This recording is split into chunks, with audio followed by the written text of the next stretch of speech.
Today, your name of the chapters correlation chapters class 11 करें, ठीक है। तो ये मेरा ये जो क्लास है मैं यूट्यूब पे भी शेयर कर रहा हूँ, ठीक है। तो अगर आप लोग मेरा welcome to my YouTube channel also.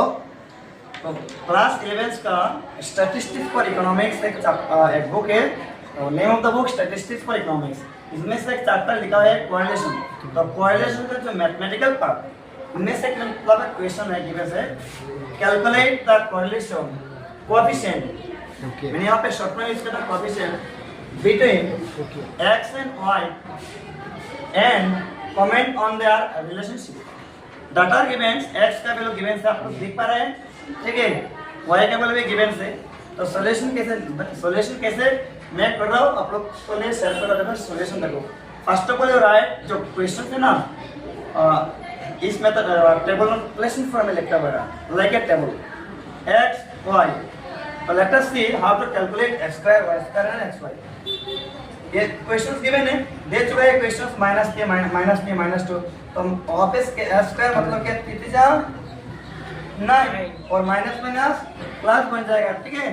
और ये 4 1 1 अगेन 4 अगेन 9 क्योंकि 3 multiply 3 same category.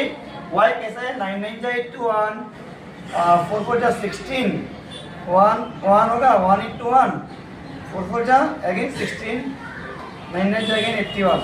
This is the x square मतलब x square means y multiply y। Next आ रहा है क्या है x into y। वहां पे बीच में मल्टीप्लिकेशन होता है x into y। x into y मतलब 3 जा -27 क्योंकि यहाँ पे एक ही माइनस है और माइनस नहीं है और 4 2 जा 8 ये भी माइनस हो रहा है 1 4 2 जा 8 ठीक है 1 into 1 ये 1 होगा और 1 into 1 1 ये -1, ठीक है। और 4 2 जा 8 27। अब क्या करना है अकॉर्डिंग टू फॉर्मूला, आप फॉर्मूला में पुट करना है, ठीक है। और कुछ चीज नहीं है, सिर्फ फॉर्मूला में पुट करना है। देखो कैसे now put up the formula. We know r equals to summation xy divided by root over summation x square multiply summation y square. This is the formula. According to formula I am writing here x square y square and x into y. This is the demand the formula according to formula. Now sum up all the values. That means summation में तो sum up करना है। तो sum up करो, जैसे -27 और +27 एक 0 हो जाएगा, -8 +8 ये भी 0 हो जाएगा, -1 और +1 0 मतलब इसका वैल्यू 0 निकल रहा है, ठीक है। और नेक्स्ट वहाँ पे देख पा रहे हैं x स्क्वायर समेशन स्क्वायर करो तो क्या हो जाएगा summation x square is equal to 828 होगा, ठीक है। प्लस करो सिर्फ प्लस और ये प्लस करने के वजह से y square is equal to 81 32 81 196 कितना है 196। इस ना सिर्फ प्लस करना है, ठीक है, और कुछ चीज नहीं। अब क्या करना है पुट द वैल्यू यार। समेशन x पे कितना निकल रहा है 0 निकल रहा है, that is fine. Now put this value another summation x का वैल्यू 28 तो 28 लिखो और मल्टीप्लाई समेशन y स्क्वायर 196 आ रहा है।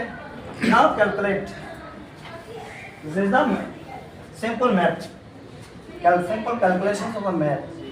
और ऊपर 0 आ रहा है ना, ऊपर 0 जब आ रहा है तो नीचे वाला चीज मल्टीप्लिकेशन करने के तो आप लोग को मतलब टाइम वेस्ट होगा। अगर ऊपर 0 आ रहा है कोई भी नंबर मान लीजिए 0 डिवाइडेड बाय 2 तो आंसर क्या है 0 है। 0 डिवाइडेड बाय कुछ भी नंबर 59 56 कुछ भी नंबर ये आंसर 0 निकल जाएगा। तो ऐसे फालतू में टाइम वेस्ट मत करो क्योंकि ऊपर 0 आ रहा है ना, इसलिए आप सीधा आंसर पे चले जाओ क्योंकि 0 तो 0 मिल जाए बनेगा। तो दिस इज द कोरिलेशन। तो वहाँ पे क्वेश्चन में लिख चुका है कमेंट ऑन देयर रिलेशन, मतलब इसके साथ x का साथ y के क्या रिलेशन है। तो कमेंट क्या है और इंटरप्रिटेशन भी कहते हैं है और therefore x and y are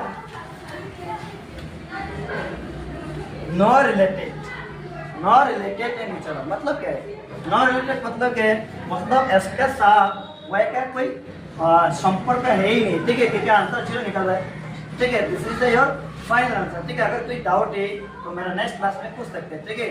और अगर ऑनलाइन क्लास में जो स्टूडेंट देख पा रहे हैं, आप लोग कमेंट सेक्शन में अगर कोई डाउट है तो मुझे कमेंट करके क्वेश्चन पूछ सकते हैं, मैं उसका रिप्लाई दे दूंगा, ठीक है।